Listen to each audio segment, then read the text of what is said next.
जय हिंद साथियों, स्वागत है आपको हमारे चैनल पीसीएस दर्पण पे। देख रहे हैं रुक्मणी पब्लिकेशन बिहार विद्यालय परीक्षा समिति डीएलएड संयुक्त प्रवेश परीक्षा 2025 के लिए क्वेश्चंस बैंक 2022 से 24 तक का जो अभी तक हम लोगों ने कितना सेशन कर लिया है, तो अभी तक हम लोगों ने 17 सेट तक कर लिए है ना। तो आज जो करने वाले हैं 18 नंबर सेट है और वह जो है 8/4/2024 के फर्स्ट शिफ्ट में लिया गया क्वेश्चन आज हम लोग करने वाले डिस्कशन। तो दोस्तों, आप हमारे चैनल पर नए तो सब्सक्राइब कर लीजिएगा ताकि नेक्स्ट वीडियो सबसे पहले आप तक पहुंचेंगी। Previous year solve paper of Bihar DElEd entrance exam set number 18 जो 8/4/2024 के फर्स्ट शिफ्ट में पूछे गए हैं। पार्ट 1 जनरल हिंदी का है। तो देखिए जनरल हिंदी में क्वेश्चंस क्या आए थे।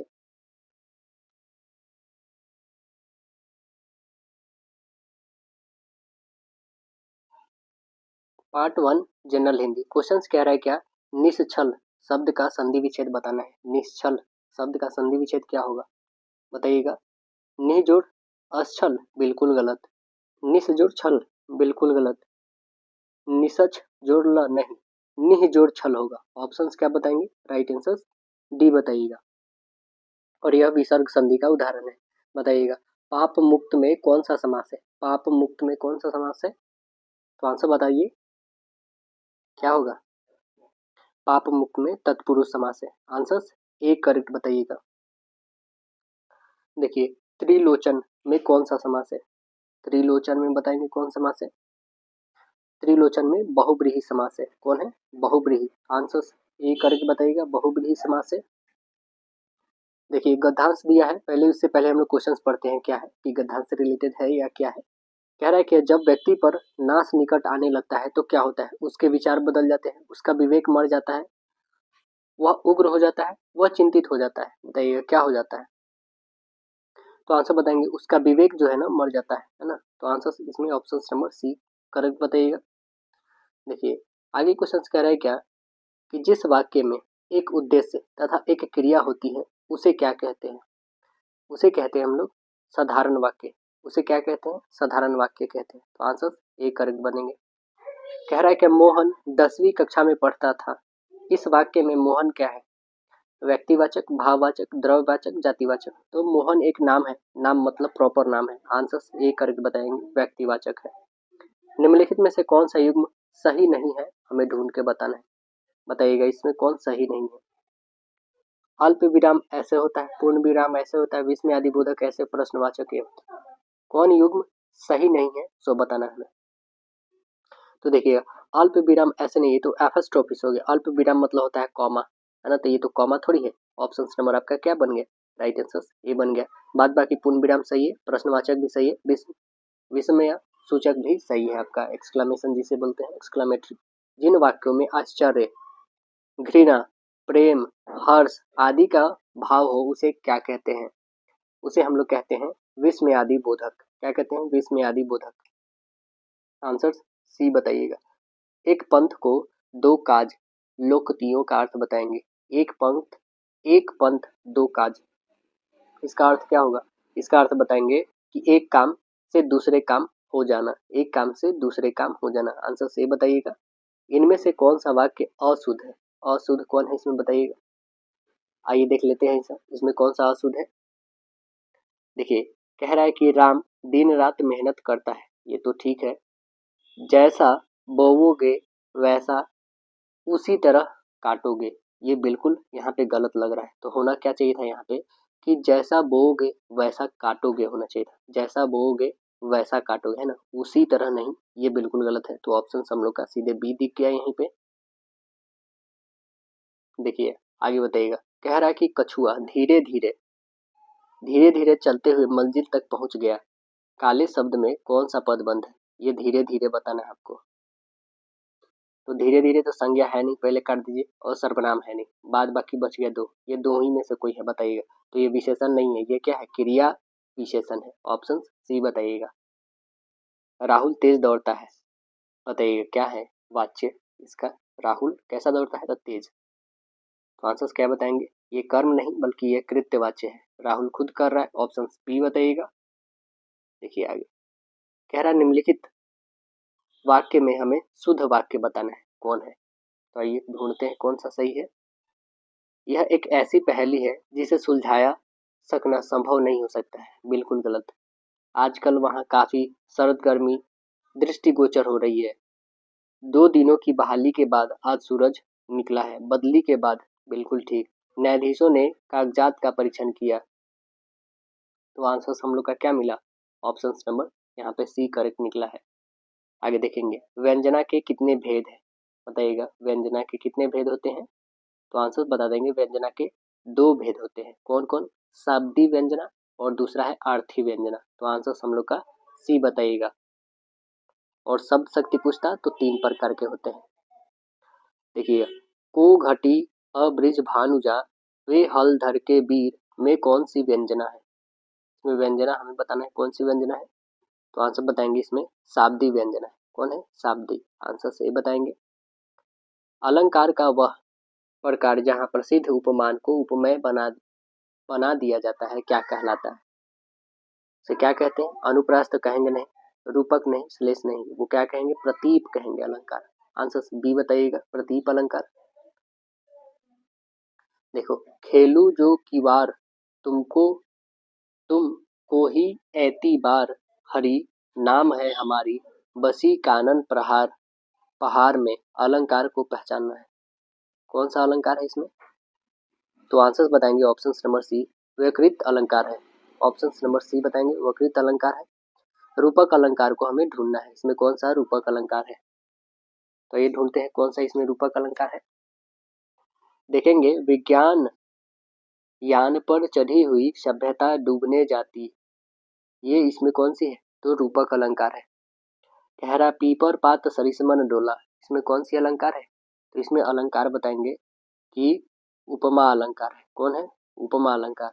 पीपर पात सरिसमन डोला, सासे शीशम, नैन तेरे मीन से हैं, इसमें कौन सी अलंकार है? नैन तेरे मीन से हैं, इसमें है उत्प्रेक्षा अलंकार। उत्प्रेक्षा अलंकार। छाया मत छूना मन, छाया मत छूना मन, इसमें कौन सा अलंकार है? तो इसमें आप बताएंगे आपका रूपक अलंकार है। कौन है? रूपक अलंकार है। और पहला में भी हम लोग का रूपक अलंकार था, तो आप जो बता लो, तो सबसे पहले जब आ ही रहा है तो यही मार लेंगे। ऐसे ही इसमें भी रूपक अलंकार है। देखिए, हमारे हरी हारिल की लकड़ी में कौन सा अलंकार है? हमारे हरी हारिल की लकड़ी, तो इसमें अलंकार ढूंढिएगा, इसमें रूपक अलंकार है। आंसर बी बताएंगे, रूपक अलंकार है। आगे है, पाहुन ज्यों आए हो गांव में शहर के, छोड़कर तालाब मेरी झोपड़ी में खिल उठे जलजात में पंक्ति अलंकार बताना है। देखिएगा कौन सा अलंकार आएगा? तो ज्यों ही जनहु जनहु मनहु मानो मनहु, ऐसे यदि आ जाते हैं तो आप कहाँ पे आएंगे? उत्प्रेक्षा अलंकार पे। आंसर बी करेक्ट बताइएगा। कह रहा है कि उससे हारी होई लगाई, इस पंक्ति में कौन सा अलंकार है? उससे हारी होई होर लगाई, उससे हारी होर लगाई, इसमें अलंकार बताइएगा। इसमें विरोधाभास है। ऑप्शन बी बताएंगे, विरोधाभास अलंकार। अनुनासिक युक्त वर्ण को क्या कहते हैं? अनुनासिक युक्त वर्ण को क्या कहते हैं? तो उसे कहते हैं लघु वर्ण। क्या कहते हैं? लघु वर्ण। आंसर से बताएंगे, किस वर्णिक छंद के प्रत्येक चरण में एक तगन, एक भगन और 2 गुरु के क्रम में वर्ण होते हैं? तो आंसर बताइएगा ऑप्शन नंबर सी, वसंत तलिका में। आंसर सी बताएंगे, वसंत तलिका में होते हैं। आगे कह रहा है कि आचार्य कृंतक के अनुसार काव्य गुणों की संख्या कितनी है? आचार्य कृंतक के अनुसार काव्य गुणों की संख्या कितनी है? तो आंसर बताएंगे 6। कितने हैं? 6 है। आंसर डी बताइएगा। देखिए, चढ़ चेतक पर तलवार उठा करता था भूतल पानी को, राणा प्रताप सरकाट कट करता था सफल जवानी को, पंक्ति में कौन सा रस है? कौन सा रस है? तो इसमें आंसर बताएंगे वीर रस है। ऑप्शन सी करेक्ट बताइएगा, वीर रस। सेकेंड पार्ट मैथमेटिक्स का है। देखिए क्वेश्चन पूछ रहा है क्या कि √6 एक संख्या डैश है।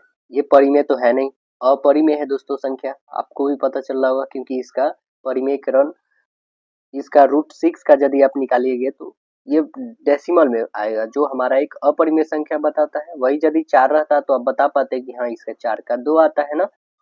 आंसर हम लोग का बी। देखिए, यदि p तथा q 2 अभाज्य संख्या है तो इसका महत्तम समापवर्तक कितने होंगे? बताइएगा। अभाज्य संख्याएं का महत्तम समापवर्तक कितने होते हैं बताइए। तो आप बताइएगा वो 1 होता है। ऑप्शन नंबर डी बताइएगा। n किस मान पर संख्या 4 के पावर n शून्य होगा, किस मान पर होगा।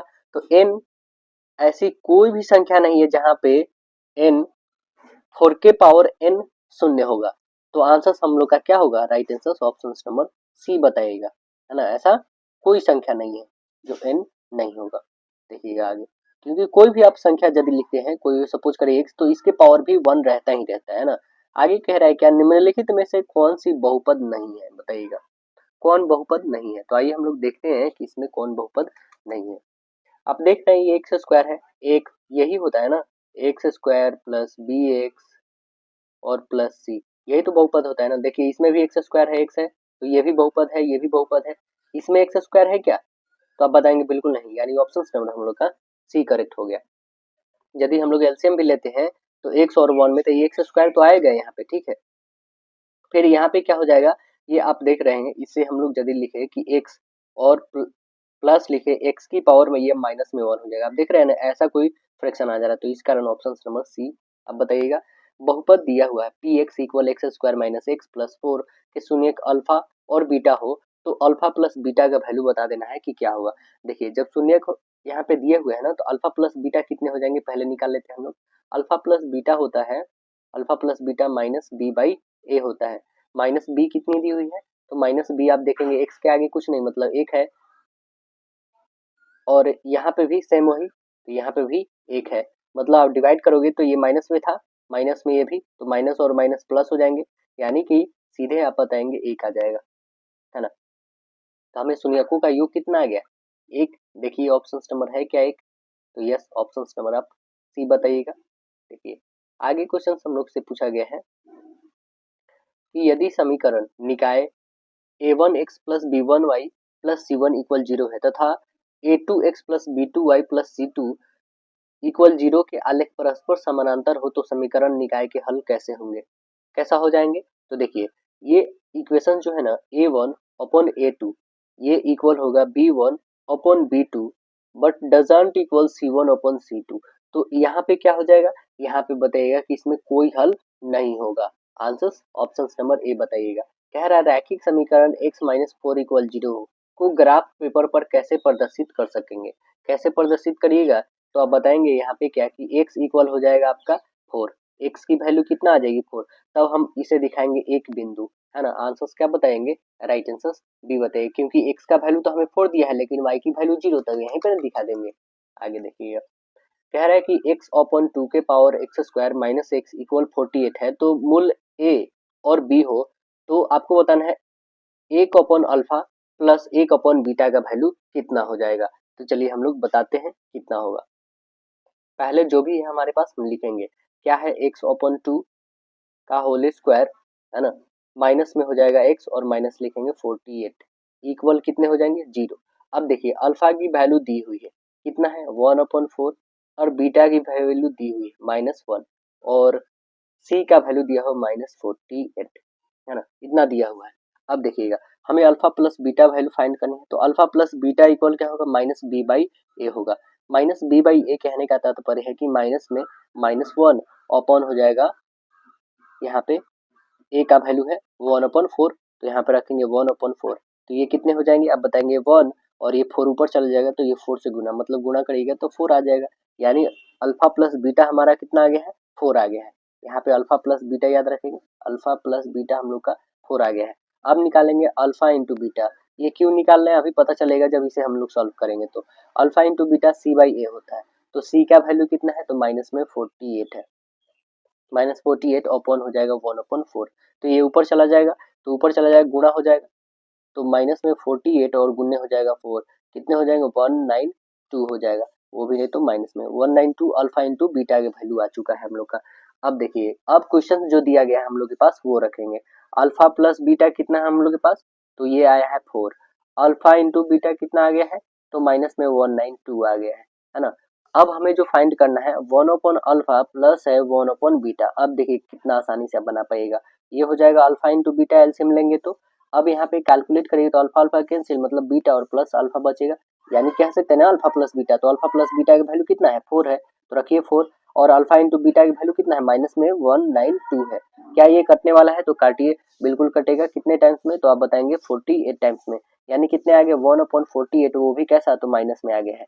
तो देखेंगे है क्या हमारे पास माइनस में 1/48, तो यस 1/48 है माइनस में, वो भी नहीं, तो ऑप्शन नंबर ए करेक्ट है आपका। कह रहा है कि भोलू के पास 30 पैसे तथा 10 पैसे मूल्य वाले कुल 40 सिक्के हैं, इन सबका मूल्य जो है 9 रुपया है, 10 पैसे वाले कुल कितने सिक्के उसके पास है, ये हमको बताना है। तो हम मान लेते हैं 10 पैसे वाले मूल सिक्कों की संख्या जो है उसके पास x है। चलिए यहाँ पे हम बताते हैं, 10 पैसे वाले के लिए हम लोग x मान लिए, तब अकॉर्डिंग टू क्वेश्चन कह रहा है कि ये 10x जो हो जाएगा ना वो 30 इंटू हो जाएगा आपके कितना 40 माइनस x इक्वल में हो जाएगा 9 इंटू 100। चलिए इसे सॉल्व करेंगे हम लोग, तो कितने हो जाएंगे 10x और प्लस में हो जाएगा ये 1200, माइनस में लिखेंगे 30x इक्वल में 900 हो जाएगा। इसे सॉल्व करेंगे तो हम लोग का हो जाएगा 20x इक्वल हो जाएगा 300, है ना। 0 से 0 काटेंगे, 2 से 15 टाइम में काटेंगे, मतलब x की वैल्यू कितने हो जाएंगे 15, x की वैल्यू 15 आ जाएगी। जब x की वैल्यू 15 आ गई तो हमें वही तो बतानी थी जो हम 10 पैसे वाले सिक्कों का वैल्यू माने थे, कितना 15 आ गया है, ऑप्शन नंबर सी बताइएगा। कह रहा ए ने एक मेज जिसका अंकित मूल्य 3000 तथा क्रमशः 10% और 15% की दो क्रमिक बट्टा पे खरीदी, उसने 105 रुपया परिवहन पर व्यय किया तथा मेज पर उसने 3200 रुपया में बेच दिया, तो लाभ प्रतिशत बताना है कि कितना हो जाए। हम मान लेते हैं यहाँ पे क्रयमूल, मान क्या लेते हैं यहाँ पे, इसका क्रयमूल यदि निकालेंगे हम लोग तो 3000 तो होगा ही, और गुन्ने 10% ऑप्शन अपॉन अपॉन डी हो जाएगा, एक और है 15 भी, तो 85 हो जाएगा, 15 घटाइएगा तो इंटू 100, काटेंगे 2 जीरो से और एक 3 जीरो, 3 जीरो से 3 जीरो, 1 जीरो से ये भी 1 जीरो, अब गुना कर देंगे हम लोग तो कितने आ जाएंगे टोटल, 3 गुने 9 गुने 85, टोटल आपके पास आ जाएंगे 22,295 आ जाएंगे, है ना। 2295 हमारा क्या है कॉस्ट प्राइस, मतलब क्रयमूल आ गया। अब मेज का कुल क्रयमूल यदि निकालेंगे परिवहन के साथ तो कितना हो जाएगा 105 रुपया, इसमें इंक्लूड कर देंगे, 105 जब इंक्लूड करेंगे तो टोटल आ जाएगा हमारे पास 2400 रुपया, ये 2400 रुपया इसका टोटल क्रयमूल आ गया। तो विक्रयमूल फाइंड करने के लिए कितना है हमारे पास 3200 रुपया पहले से दिया हुआ है, क्रयमूल जब दिया हुआ है, सीपी कितना 2400 रुपया, विक्रयमूल भी दिया हुआ हमारे 3200 रुपया। अब फाइंड करना हमें प्रॉफिट, प्रॉफिट परसेंट निकालने के लिए क्या होता है एसपी माइनस सीपी करते हैं, मतलब कि आप विक्रयमूल में से क्रयमूल घटाइएगा तो कितने हो जाएंगे 3200 में से 2400 घटेगा मतलब 800, बट्टे हो जाएगा क्रयमूल, क्रयमूल कितने हैं 2400 और गुन्ने लिखते हैं 100, तो ये 2 जीरो से 2 जीरो कटेगा, इसे काटते हैं हम लोग 4 से 6 टाइम में, 4 से 20 टाइम और भी कटेगा, तो डेसिमल में आ जाएंगे आपके पास 2 से 3 टाइम में 2 से 100, 100/3, इसे फ्रैक्शन में लिखिएगा 33 सही 1/3 आता है, ऑप्शन नंबर बी करेक्ट हो जाएगा प्रतिशत प्रॉफिट। एक पंखे पर जो है 1940 रुपए का दाम अंकित है, 420 रुपए का तुरंत भुगतान ये 3 समान मासिक किस्त में उपलब्ध है, यदि किस्त का योजना जो है 16% का वार्षिक ब्याज लिया जाता है तो प्रत्येक किस्त की राशि क्या होगी ये बताना है। प्रत्येक किस्त की राशि कितनी हो जाएगी देखिएगा, यहाँ पे जो भी दिया है ऋण की राशि कितना है 1940 रुपये में से घटा देंगे 420 रुपये, क्योंकि तुरंत भुगतान कर रहा है तो कितना रुपया हो जा रहा है 1520 रुपये में हो जा रहा है। जब ये 1520 रुपये में ऋण की राशि है तो मासिक दर जो रेट है वो कितना है वो 16 और बट्टे 12 लिखेंगे, इसे काटेंगे तो कितना हो जाएगा 4/3%। अब जो प्रत्येक किस्त की राशि है उसके निकालने का फॉर्मूला क्या होता है, तो देखिए उसका निकालने का जो फॉर्मूला होता है वो लिखते हैं हम लोग P into 1 plus number of जो किस्त है वो और इंटू रेट अपॉन हो जाएगा 100, इसके ऊपर में लिखेंगे नंबर ऑफ किस्त और प्लस लिखेंगे नंबर ऑफ किस्त इंटू नंबर ऑफ किस्त माइनस 1 अपॉन में लिखेंगे 2 इंटू 100 और यहाँ पे इंटू रेट रहता है, बस यहाँ पे हम लोग वैल्यू रखेंगे। तो देखिए ये जो हमारा प्रिंसिपल है, प्रिंसिपल कितना दिया हुआ है तो 1520 रुपया जो काट छट के है, और प्लस में 1, नंबर ऑफ किस्त कितना है 3 किस्तों में कह रहा है, रेट कितना है 4/3 है, 4/3 इंटू 100 रखेंगे। अब ब्रैकेट बंद, नीचे कितने हैं नंबर ऑफ, नीचे कितने हमारे नंबर ऑफ किस्त प्लस हो जाएंगे नंबर ऑफ किस्त इंटू यहाँ पे हो जाएगा आपका 2, क्योंकि नंबर ऑफ किस्त में से 1 घटाएंगे तो 2 और बटे में 2 बच जाएगा और गुने 4 और बटे लिखेंगे 3 और गुने 100 और ऊपर में तो जो अभी लिखे हैं वो रहेगा ही। अब इसे कैलकुलेट करेंगे तो हो जाएगा 1520 गुने हो जाएगा 26/25 और नीचे में आ जाएगा, इसे कैलकुलेट कर लीजिएगा तो ये काटिएगा आपके पास आ जाएंगे 76/25। तो क्या ये 25 से 25 कैंसिल होगा, 76 से भी ये कैंसिल हो जाएगा, इससे भी कैंसिल होगा तो काटेंगे तो 520 रुपये आएगा आपके पास, जो प्रत्येक किस्त की राशि हो जाएगी। तो आंसर्स कौन से हो जाएंगे, देखिएगा ऑप्शन नंबर आपका 520 रुपया ए करेक्ट होगा। कह रहा है कि यदि बिंदु 1 और 2 और 3 द्वारा बनाया गया एक त्रिभुज के केंद्रक जो इतना है, इसका हमें वैल्यू बताना है कि एक्स वाई कितने होंगे। देखिएगा यहाँ पे 3 शीट्स दिए हुए हैं ना, यहाँ पे 3 शीट्स के लिए हम लोग बनाते हैं एक त्रिभुज, जैसे यहाँ पे दे दिया गया ए बी और सी। यहाँ पे इसके शीर्षक, ये जो शीर्षक बन रहा है इसका भी बिंदु दिया हुआ है, यही एक्स वाई हमें वैल्यू बताना है कि कितने हो जाएंगे। जब 3 यहाँ पे वैल्यू दिए हुए हैं तो केंद्रक के लिए हम लोग लेते हैं ए का वैल्यू हम 7y ले लेते हैं, 7y, बी का क्या है x -6 और सी का कितना है तो 9 और 10। चलिए यहाँ पे हम लोग निकालेंगे केंद्रक के लिए, तो a की वैल्यू जो भी दी हुई है हम लोग a इक्वल लिखेंगे क्या कि x1 प्लस x2 और प्लस x3 ओपन में हो जाएगा 3। इसे सॉल्व करेंगे, फिर b का भी वैल्यू ऐसा ही निकालेंगे, तो यहाँ पे a का वैल्यू 6 दिया हुआ है, इसका 7 प्लस x और प्लस 9 और बट्टे 3 हो जाएगा, 9 और 6 में गुणा करेंगे तो ये 18 हो जाएगा और इधर 16 और प्लस x, मतलब x की वैल्यू आप निकालेंगे तो कितना हो जाएगा, 18 में से 16 घटाएगा तो 2, ये हमारा आ गया x की वैल्यू। जब x की वैल्यू आ गया, सेम ऐसे ही b इक्वल लिखेंगे हम लोग क्या कि y1 plus y2 plus y3 equal upon में हो जाएगा 3। इसे सॉल्व 3 इक्वल लिखेंगे हम लोग y-6 और प्लस 10 अपॉन 3, 3 3 या 9 हो जाएगा, इक्वल में ये कितने हो जाएंगे, तो आप बताएंगे y तो रहेगा ही और इसे घटाएगा तो प्लस में 4, मतलब y की वैल्यू आ जाएगा आपके पास 5 और x की वैल्यू कितना है, x की वैल्यू 2। तो हमें x और y की वैल्यू निकालनी थी, x और y की वैल्यू 2 और 5। देखेंगे ऑप्शन नंबर क्या है, 2 और 5 है, तो यस ऑप्शन नंबर आप बताएंगे राइट आंसर ए करेक्ट है। अब देखिए यहाँ पे दो बिंदु को मिलाने वाली रेखाखंड के मध्य बिंदु का निर्देशांक क्या होगा, ये बता देना है। तो मध्य बिंदु का निर्देशांक सेम ऐसे ही निकालना है, जब से हूबहू ऐसा ही देखिएगा। मध्य बिंदु का निर्देशांक हो जाएगा x1 प्लस x2 अपॉन हो जाएगा 2, same y1 plus y2 upon 2 होगा। तो x1 कितने हैं हमारे पास 7 प्लस ये 3 अपॉन में हो जाएगा 2 और y1 कितने हैं 5 और प्लस 9 अपॉन हो जाएगा 2। इसे कैलकुलेट करेंगे तो कितने हो जाएगा, 10 का आधा 5 हो जाएगा और ये 14 का आधा 7 हो जाएगा, मतलब जो हमारा निकला वो 5 और 7। देखिए 5 और 7 है क्या, तो 5 और 7 इसमें है, इसमें 5 और 7 है, यस ऑप्शन नंबर आपका सी करेक्ट है, 5 और 7। देखिए दी गई आकृति ए बी पैरेलल डी है, ए बी जो है ना ये पैरेलल किसके है, डी के पैरेलल, ठीक है, एक दूसरे के समानांतर है। तो हमें क्या निकालना है, एक्स का वैल्यू, एक्स कहाँ पे है, तो ये बताना है कि कितना हो जाएगा। देखिए जब इसको हम आगे की तरफ बढ़ाते हैं, इसे आगे की तरफ बढ़ाते हैं और इसे भी आगे की तरफ हम बढ़ाते हैं। अब देखिए जब ये 140 है, इसे भी हम लोग ऐसे आगे की तरफ बढ़ा लेते हैं, ठीक। अब देखिए जब ये 140 हो गया हमारा ये डी एंगल, तो अब बताएंगे क्या ये टोटल भी कितना हो जाएगा 140, टोटल 140 आ जाएगा, तो इधर कितना बच जाएगा, तो आप बता देंगे क्योंकि ये टोटल 180 होगा, जब ये 140 हो जाएगा तो इधर कितना बचेगा मात्र 40, ये तो इतना 40 आ गया। अब देखिएगा ये टोटल कितना आ गया हम लोग के पास, टोटल 140 आया है, यहाँ पे लिख देते हैं 140, टोटल 140। अब देखिए ये 120 है, ये 120, तो ये टोटल कितना हो जाएगा 120 ही होगा, है ना, क्योंकि एकांतर कोण होते हैं एक दूसरे के इक्वल। तो ये 120 और ये 40 है, मतलब ये कितना हो जाएगा 80 हो जाएगा कि नहीं, ये 80 और 40 जोड़ेंगे तभी तो 120 आएंगे ना। तो हमें सीधे से निकल गया कि एक्स की वैल्यू कितना आ गया, ऑप्शन नंबर ए करेक्ट बता दिएगा, कितना हो जाएंगे 80 डिग्री होगा। आगे देखिए क्वेश्चन कह रहा है क्या कि एक आयत की लंबाई 8 चौड़ाई 6, तो इसका विकर्ण कितना हो जाएगा? विकर्ण root under L square plus B square होता है।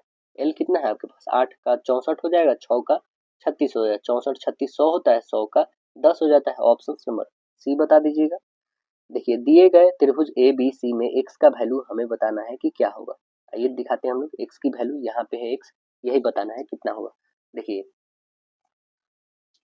त्रिभुज के दो अंतः अभिमुख के योग जो होते हैं ना, ये बाह्य कोण के इक्वल होते हैं। तो देखिए ये कितना है? 90, ये 70, तो ये कितने हो जाएंगे? 9 और 7 जोड़िएगा तो कितने हो जाएंगे?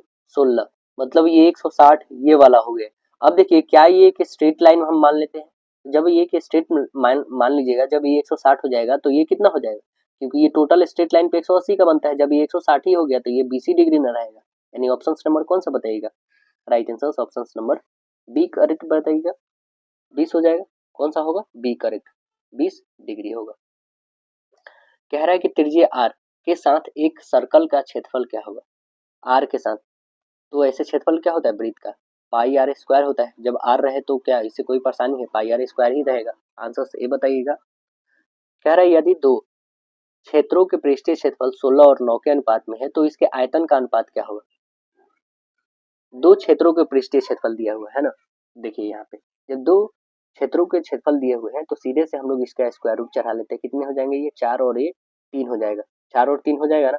हमें आयतन निकालना है, इसका क्यूब कर लीजिए, इसका भी क्यूब कर लीजिए। तो ये 4 का कितना हो जाएगा? 64 और ये इसका 27। देखेंगे 64 और 27 है क्या? तो ये ऑप्शन नंबर बी बता दीजिएगा। अब कह रहा है क्या कि जिसकी निश्चित लंबाई हो उसे क्या कहते हैं? जिसकी एक निश्चित लंबाई हो उसे कहते हैं एक रेखाखंड। आंसर सी बताएंगे। कह रहा है यदि किसी आंकड़े का sigma F x 40, sigma F x 200, तो उस आंकड़े का माध्य, देखिए माध्य का फॉर्मूला क्या होता है? Sigma F x upon sigma F. Sigma F x upon होता है सिग्मा एफ होता है ना। चलिए रखेंगे सिग्मा एफ एक्स कितना है? 200 और बट्टे लिखेंगे 40। काटिए इसको 4 से 5 टाइम, यानी माध्य निकल गया। ऑप्शन सी बताइएगा। कह रहा है कि किसी आंकड़े के लिए माध्य 5, माध्यक 6, तो बहुलक निकालना है। देखिए बहुलक का फॉर्मूला क्या होता है? बहुलक बराबर होता है 3 गुने माध्य का माइनस होता है 2 गुने माध्य। निकालेंगे हम लोग यहाँ पे। तो 3 गुने माध्य का कितने हैं? तो 6 माइनस 2 गुने माध्य कितना है? 5। गुणा करिए, ये हो जाएगा 18 में से 10। 18 में से 10 तो कितने हो जाएंगे? 8। ऑप्शन नंबर ए बता दीजिएगा। आगे क्वेश्चन कह रहा है कि किसी सममित आवृत्ति वितरण के लिए डैश होता है, क्या होता है बताइएगा। आंसर्स क्या बताएंगे? तो आंसर बताएंगे कि माध्य बराबर बहुलक बराबर माध्यिका। ये हो सकता है, पॉसिबल है, तो आंसर सी बताइएगा। अब देखिए आगे क्वेश्चन कह रहा है हम लोग का क्या कि cos into A minus B upon cos into A plus B equal कितना है? 8/3 है। तो tan a into tan b का मान कितना होगा ये हमें बताना है। कितना हो जाएगा? चलिए इसे सॉल्व करके देखते हैं कितना होगा।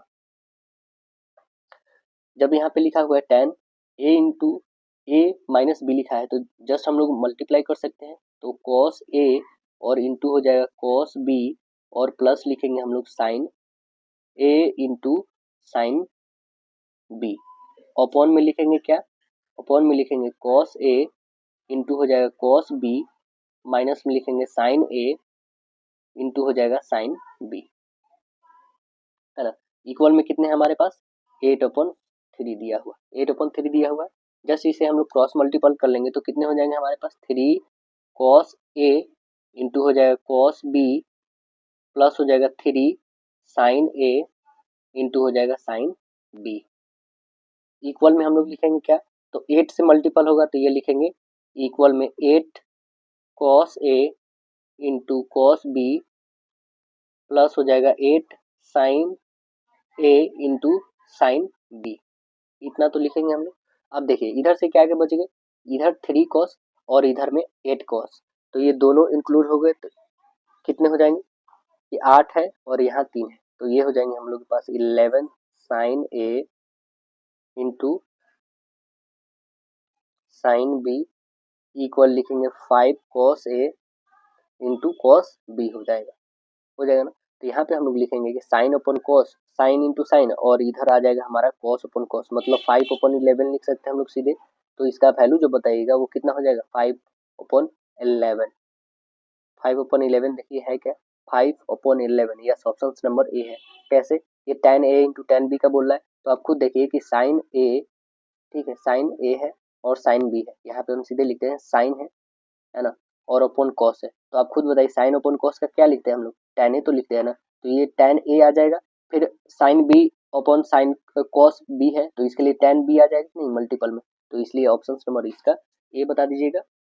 देखिए आगे कह रहा है कि tan 9 degree minus tan 27 degree minus tan 63 degree plus tan 81 degree का मान कितना होगा, कितना हो जाएगा इसका वैल्यू, ये निकाल के देखते हैं हम लोग कितना हो जाएगा। tan 9 डिग्री, tan 9 डिग्री को हम लोग कैसे निकालेंगे, तो देखिएगा 9 डिग्री तो ये ऐसा ही रहने देते हैं हम लोग, पहले यहाँ पे लिखते हैं tan 9 degree minus tan 27 degree minus में tan 63 को हम लोग क्या लिखते हैं, tan 90 माइनस क्या 27 लिख सकते हैं, और है हमारे पास tan 81 को भी हम लोग tan 90 माइनस 9 डिग्री लिख सकते हैं।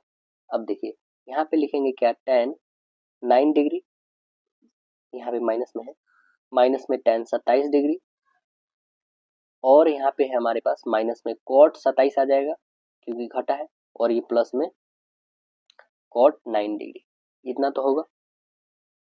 अब देखिए जब ये आगे हैं तो हम लोग लिख सकते हैं क्या tan 9 डिग्री और प्लस हो जाएगा हमारे cot 9 डिग्री, माइनस में लिख लेंगे हम लोग tan 27 डिग्री और प्लस में लिखेंगे cot 27 डिग्री, दोनों को कॉमन कर लेते हैं हम लोग। जब कॉमन कर लेंगे तो हम लोग के पास क्या हो जाए, tan को हम लोग साइन अपन कॉस लिख सकते हैं, cot को cos अपन साइन लिख सकते हैं, बस यही लिखेंगे हम लोग यहाँ पे। आगे लिखेंगे साइन को हम साइन अपन कॉस लिखेंगे, साइन अपन कॉस दोनों में 9 होगा, और प्लस रहेगा cot को हम लोग क्या लिखेंगे, तो cot को cos अपन साइन लिखेंगे, दोनों में 9 रहेगा, माइनस लिखेंगे हम लोग क्या, तो साइन अपन cos हो जाएगा, दोनों में 27, ये कॉमन ही रहेगा, प्लस में cos अपन साइन, इसमें भी 27 ही रहेगा, है ना, नीचे भी 27 रहेगा। अब इसे आगे सॉल्व करेंगे हम लोग, तो साइन स्क्वायर 9 और प्लस हो जाएगा कॉस स्क्वायर 9, अपॉन में कितने हो जाएंगे cos 9 और साइन 9, इतने होंगे ना, माइनस में लिखेंगे हम लोग साइन स्क्वायर 27 और प्लस कॉस स्क्वायर 27 का होल कॉस स्क्वायर 27, यहाँ पे भी कॉस 27 इंटू साइन 27 लिख लेंगे हम लोग। इसे सॉल्व करेंगे तो आप बताएंगे sine square plus cos square का वैल्यू 1 होता है, तो 1 रखेंगे, अपॉन में यहाँ पे हो जाएगा cos 9 इंटू साइन 9, माइनस में लिखेंगे यहाँ पे भी 1 हो जाएगा, साइन स्क्वायर कॉस स्क्वायर है, और नीचे में बचेगा cos 27 साइन 27, इतना बचेगा। आगे लिखिएगा तो यहाँ पे हम लोग एलसीएम ही लेते हैं, cos 9 और साइन 9 को एलसीएम जब ले लेंगे तो क्या बचेगा हम लोग के पास, 2 cos 9 इंटू साइन 9, तो बचेगा आपके पास 2, और घटाइएगा कितने, तो आप घटाएंगे 2, अपॉन हो जाएगा 2 cos 27 इंटू यहाँ पे हो जाएगा साइन 27, है ना। इसे आगे सॉल्व करेंगे हम लोग तो 2 अपॉन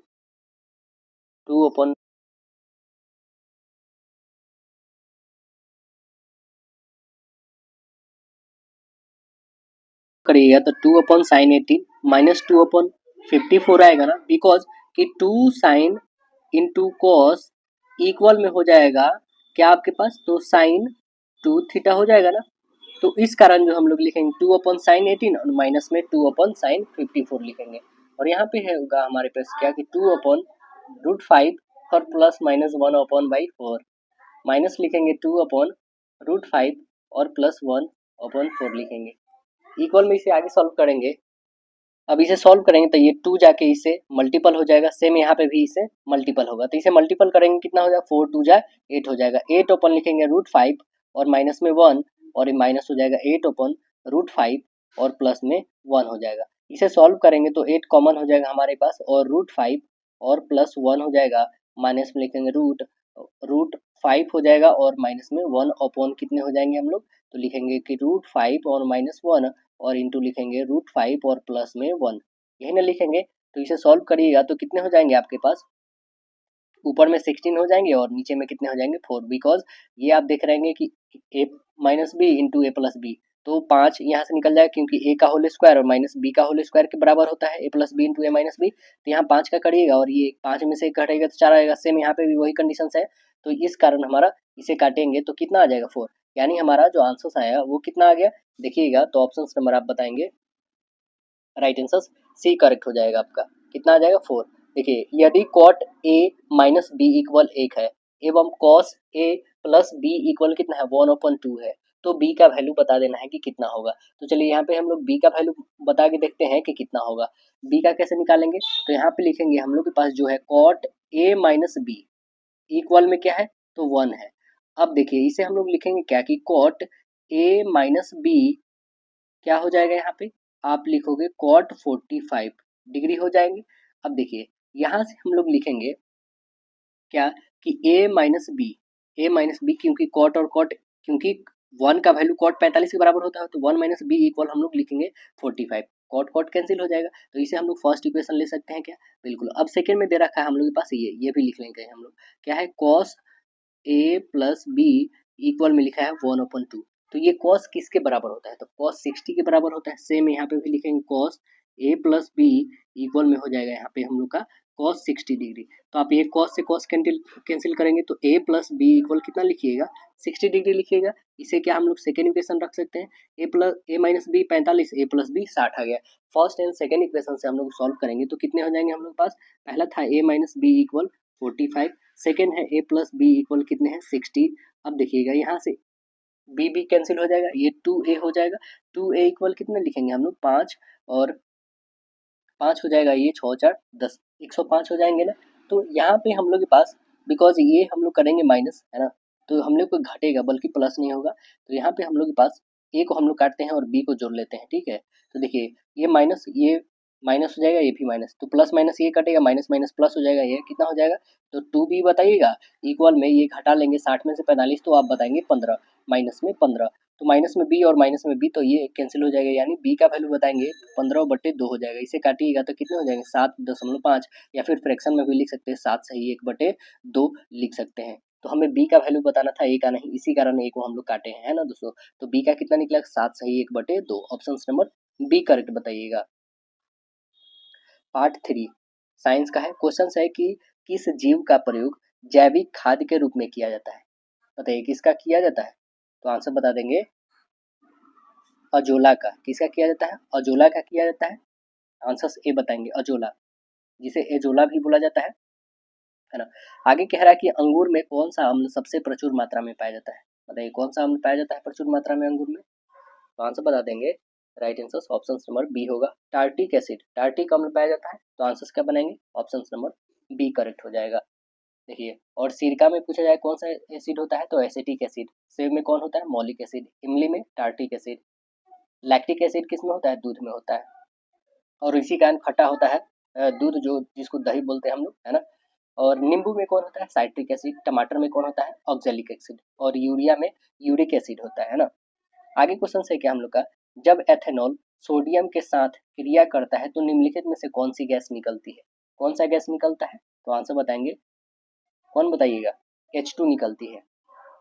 कौन सी निकलती है H2 गैस बाहर निकलती है ना। तो आंसर हम लोग का क्या बनेगा, right answer option number B correct बताइएगा यहाँ पे। आगे है कि तत्व जिसके परमाणु के नाभिक में न्यूट्रॉन अनुपस्थित होते हैं वो क्या होते हैं। न्यूट्रॉन अनुपस्थित तो उसे हम लोग हाइड्रोजन कहते हैं। आंसर सही बताएंगे, उसे हाइड्रोजन कहेंगे।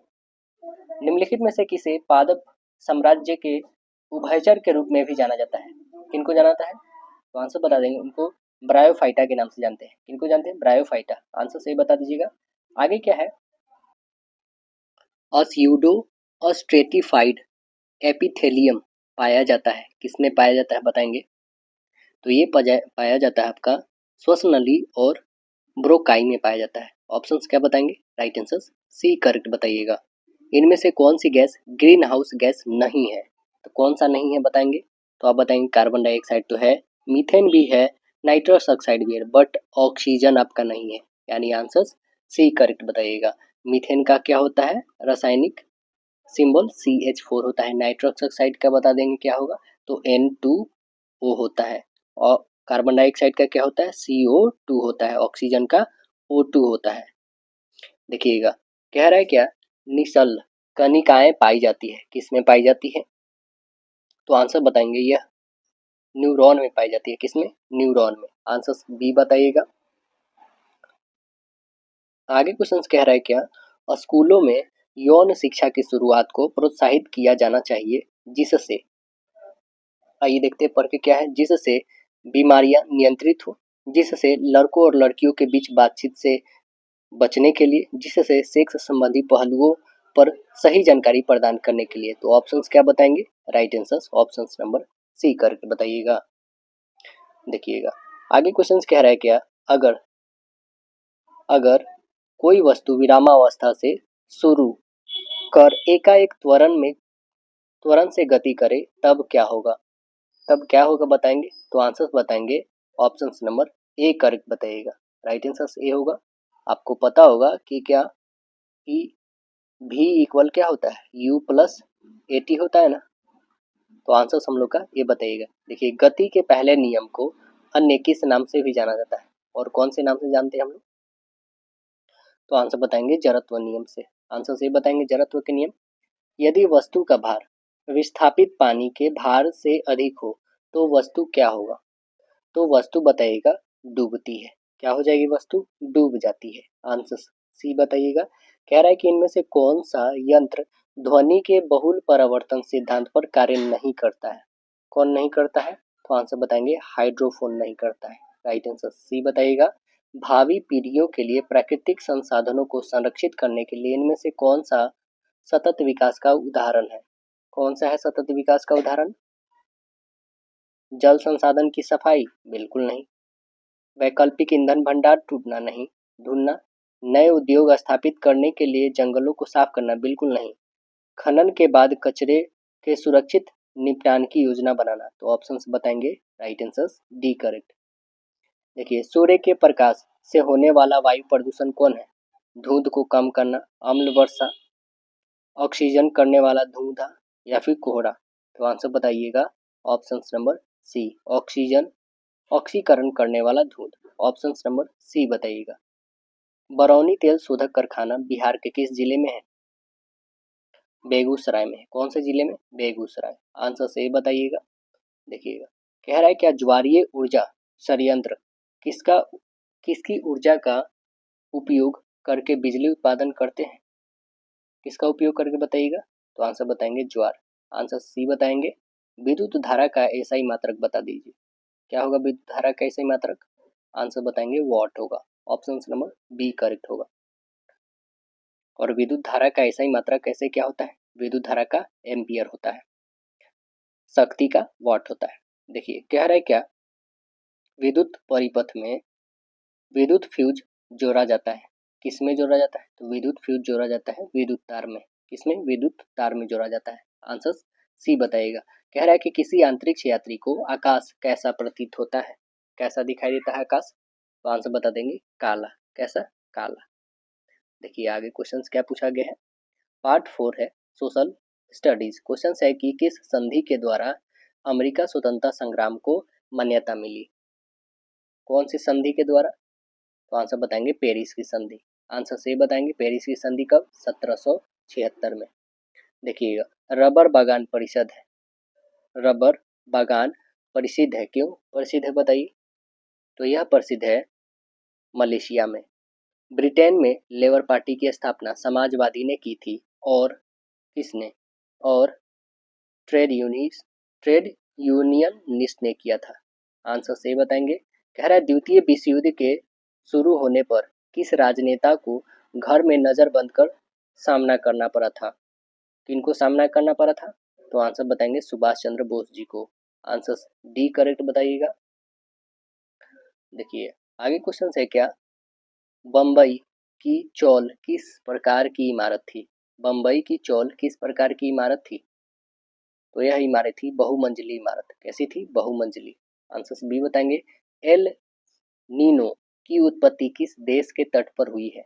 किस देश के तट पर हुई है? पेरू। आंसर से बताइएगा। दुनिया का प्रदूषित नदियों में शामिल कौन है? सतलज, कावेरी, चिनाब, गंगा। कौन शामिल है? तो आंसर बताएंगे गंगा। Answer D. ग्रामीण क्षेत्रों में किसानों को ऋण देने का सबसे महत्वपूर्ण स्रोत क्या है? सबसे महत्वपूर्ण स्रोत बता दीजिएगा। स्थानीय साहूकार। कौन है? स्थानीय साहूकार। आंसर बी बताइएगा। कह रहा है क्या कि छत वर्षा जल संचयन पूर्ण भरण की एक तकनीकी है। यह जो है भूजल। आंसर से बताएंगे भूजल की एक तकनीकी है। डैश को भारत में बहुत पहले 1952 में विलुप्त घोषित कर दिया गया था। किसको किया गया था? एशियाई चीता को 1952 में। आंसर सी बताइएगा। आगे क्वेश्चन है सर्वोत्तम कोयले का प्रकार कौन सा है? सबसे अच्छा कौन है? एंथ्रासाइट। आंसर बी बताइएगा। एंथ्रासाइट उच्च गुणवत्ता वाला कोयला कम धुआं उत्पन्न करता है और अधिक ऊष्मा और अधिक समय तक जलता है। देखिए आगे क्वेश्चन है क्या पूर्वी मध्य रेलवे का मुख्यालय बताइए कहाँ पे? पूर्व मध्य रेलवे। पूर्व तो कह रहा है लेकिन मध्य में होना चाहिए। पूर्वी पूछता तो कोलकाता, बट ये कह रहा है पूर्वी मध्य। कौन सा हो जाएगा बताएंगे? तो पूर्वी मध्य हो जाएगा आपका हाजीपुर। आंसर सही बताएंगे हाजीपुर। मानचित्र में नीले रंग द्वारा किस भाग को दिखाते हैं हम लोग? नीले रंग जल को दिखाते हैं। आंसर सी बताइएगा। हसुआ और हथौड़ा किस राजनीतिक दल का चुनाव चिन्ह है? हसुआ और हथौड़ा कौन से राजनीतिक दल का चुनाव चिन्ह है? तो आंसर बताएंगे भाकपा का। किसका है? भाकपा। आंसर सी बताएंगे। लोकसभा के अनुसूचित जनजातियों के लिए आरक्षित सीटों की संख्या कितनी है? बताइए कितनी है सीटों की संख्या? 14, 47, 51, 61। ऑप्शन क्या बताएंगे? तो right answer option number B 47। Lok Sabha में अध्यक्ष की क्या भूमिका होती है? क्या होती है भूमिका? सदन में अनुशासन और व्यवस्था को बनाए रखना इनकी भूमिका होती है। आंसर ए बताइएगा। देखिए आगे कह रहा है इनमें कौन सी स्वतंत्रता भारतीय नागरिकों को नहीं है? कौन सा स्वतंत्रता भारतीय नागरिकों को नहीं है? सशस्त्र विद्रोह में भाग लेने की स्वतंत्रता। ऑप्शन बी बताएंगे। लेकिन सरकार में आलोचना करने की स्वतंत्रता है। सरकार बदलने के लिए आंदोलन करने की स्वतंत्रता है। संवैधानिक के केंद्रीय मूल्यों पर विरोध कर सकते हैं। ये सभी है। ऑप्शन बी नहीं है। कह रहा है किसी देश में दो विपरीत समूहों के बीच युद्ध जैसा संघर्ष क्या कहलाता है? वह कहलाता है गृह युद्ध। आंसर्स बताएंगे गृह युद्ध कहलाता है। आंसर्स बी बताइएगा। भारत की जीडीपी में कौन सा क्षेत्र महत्वपूर्ण योगदान देता है? कौन सा योगदान देता है महत्वपूर्ण? विनिर्माण। कौन देता है? विनिर्माण। आंसर सी बताएंगे। डैश में सावधानी पूर्वक तैयार किए गए परिवर्तन गलत राजनीतिक प्रथाओं को हतोत्साहित करने और अच्छे लोगों को प्रोत्साहित करने की मदद कर सकते हैं, लेकिन ये परिवर्तन स्वयं लोकतंत्र की चुनौतियों को दूर नहीं कर सकते हैं। आंसर्स बताइएगा क्या होगा? तो आंसर बताएंगे कानून। राइट आंसर्स ये बताएंगे कानून होगा। देखिएगा पार्ट 5 जनरल इंग्लिश क्वेश्चन है identify the tense used in a volt phrase. क्या कह रहा है हमारे पास? He joined the cooking school late but only in a few months had mastered the recipes। बताइए कौन से टेंस में है ये? had mastered कौन से टेंस में लग रहा है आपको? तो आंसर बताएंगे पास्ट परफेक्ट टेंस में। आंसर बी बताइएगा। Complete the sentence using appropriate options. कह रहा है you should not dash back with your teacher.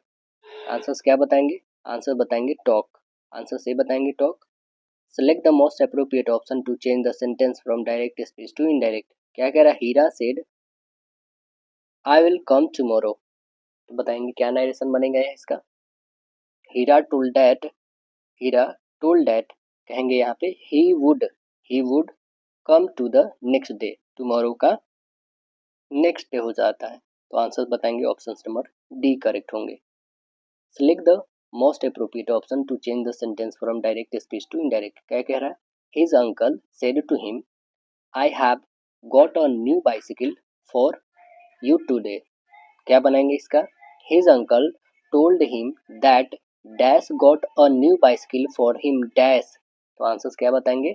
Options बताएंगे कि his uncle told him that he had क्या होंगे? He had got a new bicycle for him that day. क्या हो जाएगा? That day. आंसर्स बताएंगे ऑप्शन नंबर ए करेक्ट। देखिए tick out the non finite verbs, हमें नॉन फाइनाइट वर्ब्स चुनने हैं। आइए देख लेते हैं क्या है। I am not affair, I am not afford to speak the truth. तो आंसर इसमें बताएंगे नॉन फाइनाइट वर्ब्स क्या है। नॉन फाइनाइट्स बताइएगा, स्पीक यहाँ पे है। एक और क्वेश्चन से नॉन फाइनाइट ही बताना है। He is good at teaching, बताइए इसमें कौन है नॉन फाइनाइट। तो आंसर बता देंगे, इसमें नॉन फाइनाइट आपका टीचिंग है। क्या बताएंगे, टीचिंग। आंसर सी बताइएगा।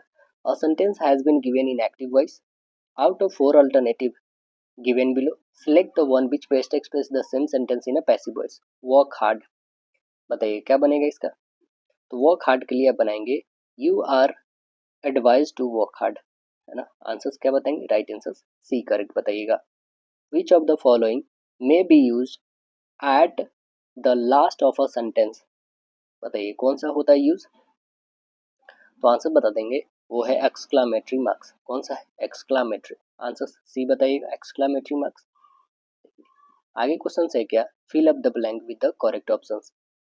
We use to show reference और लाइफ एज पेन, आंसर्स क्या बनाएंगे। तो आंसर बताएंगे ब्रैकेट्स। आंसर सही बताइएगा, ब्रैकेट्स।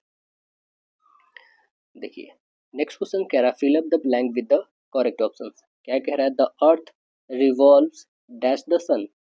आंसर बताएंगे the earth revolves around the sun. Answer सही बताइएगा, fill up the blank with the correct option.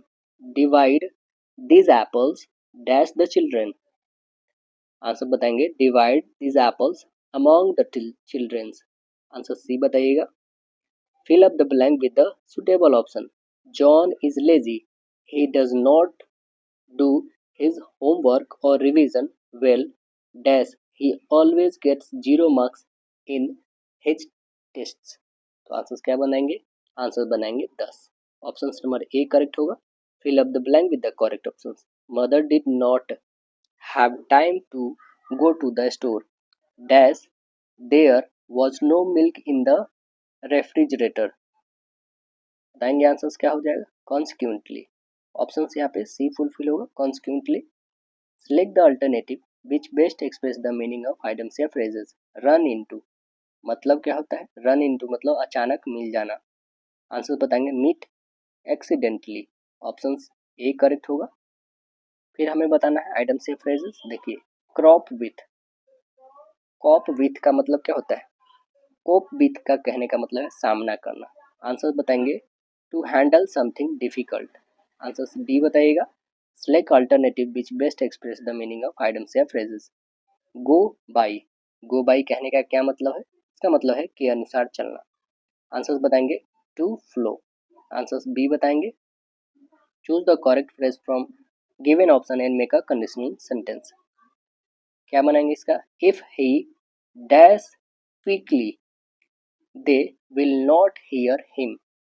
Answers क्या बताएंगे, आंसर बताएंगे टॉक्स। ऑप्शन डी करेक्ट होंगे। Choose the correct phrase from given option and make a conditional sentence. क्या कह रहा है, the zero conditional is used when the result of the condition is dash condition is always true. Option D correct बताइएगा। देखिए fill up the blank with the correct options. क्या कह रहा है कि each boy dash done well. क्या correct बताएंगे, तो each boy has done well. Options A correct बताइएगा। देखिए आगे क्वेश्चंस कह रहा है क्या, fill up the blank with the correct options. Every one of them dash told a lie, बताइए क्या करेक्ट होंगे। तो आंसर बताएंगे every one of them has told a lie. Answer A correct बताइएगा। Part 6 logical and analytical reasoning. देखिए questions क्या पूछे गए इसमें, नीचे दिए गए विकल्प में विषम तत्व को हमें चुनना है।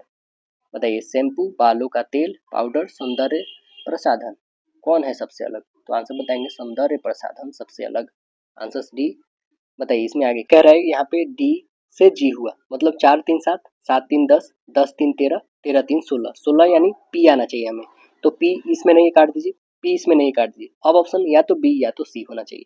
देखिएगा तो पी तो पहले लिख लेंगे, उसके बाद देखेंगे 1 के बाद 4 3 बढ़ा, 4 के बाद यहाँ से एक दिख रहे हैं क्या है, तो स्क्वायर है, एक का होल स्क्वायर, दो का, तीन का, चार का, तो मतलब 25, हमें 5 वाला चाहिए, तो ऑप्शन एक ही दिख रहा है क्योंकि ये और ये तो काट चुके थे, बस यही दो में से चुनना था, तो यही बच गया ऑप्शन नंबर सी। देखिए आगे क्वेश्चन है, राम श्याम मोहन खुले मैदान में बने एक समबाहु त्रिभुज के कोनों पर खड़े हैं। श्याम राम तक पहुंचने के लिए 3 किलोमीटर चलता है। राम को मोहन तक जाने और फिर वापस आने में कितना चलना पड़ेगा? कितना चलना पड़ेगा? तो आइए बताते हैं कितना चलना पड़ेगा। इसको चलना पड़ जाएगा क्योंकि एक त्रिभुज शेप में चल रहा है, क्योंकि यहाँ पे राम है ना, और यहाँ पे मोहन, और यहाँ पे है श्याम। ठीक है, अब देखेंगे कि ये भी 3 किलोमीटर, ये भी 3 किलोमीटर, ये भी 3 किलोमीटर चलता है, मतलब कितना चलना पड़ेगा उसको बता दीजिए। तो आंसर बता देंगे, उसे चलना पड़ेगा टोटल 6 किलोमीटर। ऑप्शन डी बताइएगा। देखिए कह रहा है शब्द फादर में कौन सा अक्षर उसी स्थान पर है जिस पर वर्णमाला में है? कौन सा है बता देंगे। तो आइए देख लेते हैं कौन सा है। अब देखेंगे यहाँ से 1 2 3 4 5, 5वें नंबर पे ई आता है, बिल्कुल है, तो ई एक मिल ही तो गया, ऑप्शन नंबर डी। देखिए यहाँ पे कह रहा है एच को प्लस, ठीक है ना, क्यू को माइनस, एक्स को गुना, टी को भाग, तो हमें बताना है कि क्या होगा यहाँ पे। तो देखिए क्या कह रहा है, एच को प्लस, एच है तो यहाँ पे प्लस डाल देंगे, ठीक है ना। आगे कह रहा है क्यू को माइनस, क्यू है मतलब यहाँ पे माइनस डाल देंगे हम लोग। एक्स को गुणा, एक्स को हम लोग गुना रहने देते हैं, और टी को डिवाइड, टी को डिवाइड, 2 से 42 को डिवाइड करिएगा तो 21 आ जाएंगे, 21 और प्लस में है 10 और 24 में गुना करिएगा तो 240 हो जाएंगे, और माइनस में है 8। अब देखिए इस दोनों को ऐड कर लेते हैं, कितने हो जाएंगे 1, और ये हो जाएगा 6 और ये 2। 261 में से आप 8 घटा लेंगे तो कितना बच जाएगा आपके पास, बताइएगा कितने हो जाएंगे। तो 11 से 8 घटाइएगा तो कितने, 3, और ये हो जाएंगे 5 और ये 2, मतलब 253 कौन सा है, ऑप्शन नंबर बी करके बता दीजिएगा। देखिए आगे क्वेश्चन कह रहा है क्या, एक अनानास की कीमत 7 रुपये प्रत्येक, एक तरबूज की कीमत 5 रुपये प्रत्येक, यदि एक इन फलों पर कुल 38 रुपये खर्च करता है तो खरीदे गए अनानास की अधिकतम संख्या कितनी है, ये हमें बता देना है। तो देखिए 7 है प्रत्येक का दाम, और तरबूज का कितना है 5 है, कुल खर्च कितना किया है 38 रुपया, तो खरीदे गए अनानास की अधिकतम मूल्य कितनी हो सकती है। तो आप बता देंगे खरीदे गए अनानास का अधिकतम मूल्य जो हो सकता है 4 हो सकता है, बिकॉज आपको बता दें कि 7 इंटू 4 और प्लस में 2 लिखेंगे इंटू 5, तो कितने हो जाएंगे हमारे, ये 10 और ये 28, यानी 38 हो जाएंगे, 38 हो जाएंगे। तो मतलब बताइएगा कितने हैं हमारे, तो ऑप्शन नंबर सी बताइएगा। कह रहा है पेन, बंदूक, डस्टर के बीच में संबंध को हमें आकृति बताना है, कौन सा हो जाएगा आकृति।